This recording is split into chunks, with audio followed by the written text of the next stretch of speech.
to place the pumpkins around the trail for you," she offered. 7:30?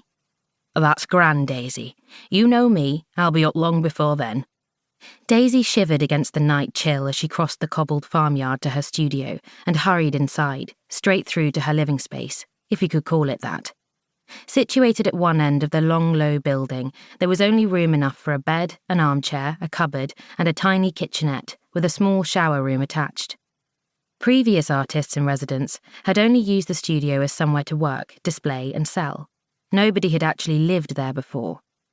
But since the only place Daisy could call home when Jean offered the residency to her last spring was a dilapidated caravan on a local farm, Daisy had been happy to spruce it up. 7 months on, she was perfectly content in her cosy little den. It was yet another temporary living arrangement, but then Daisy's whole life had been defined by temporary arrangements.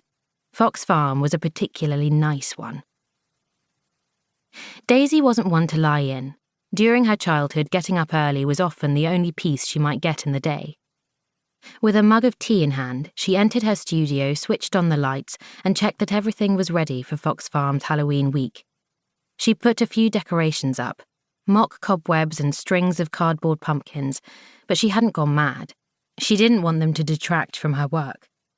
Daisy had chosen the prints and canvases currently on display for their autumn colours, greens, purples, oranges, browns, in anticipation of this week's extra footfall, although she suspected that harassed parents trying to corral their offspring around the Halloween trail would be more interested in bribery at the café than purchasing art.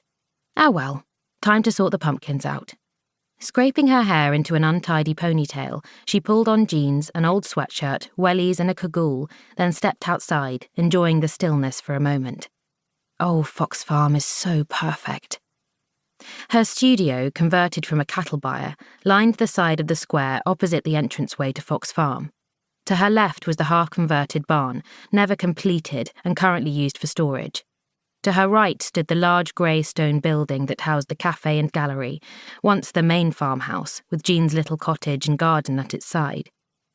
Jean's was the original farmhouse, dating back to the late 1700s, around the same time Daisy's cattle byre was built. The larger farmhouse had been built later, in the mid-1800s, as the farm prospered.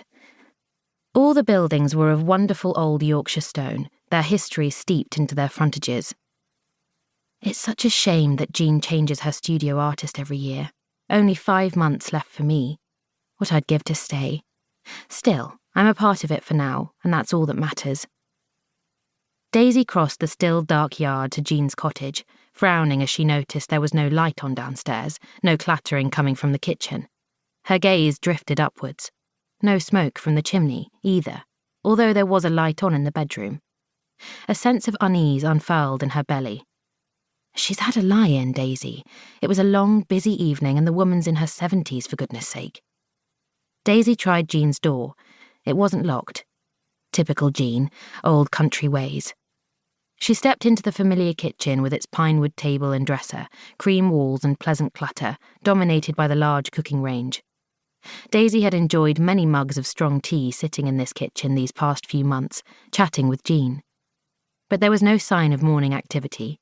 The kettle was cold, no smell of toast. The carved pumpkins sat waiting on the table. She could get on with placing them along the trail, but she didn't like this quiet.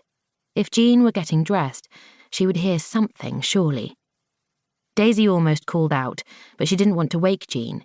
Instead, she kicked off her wellies and crept upstairs.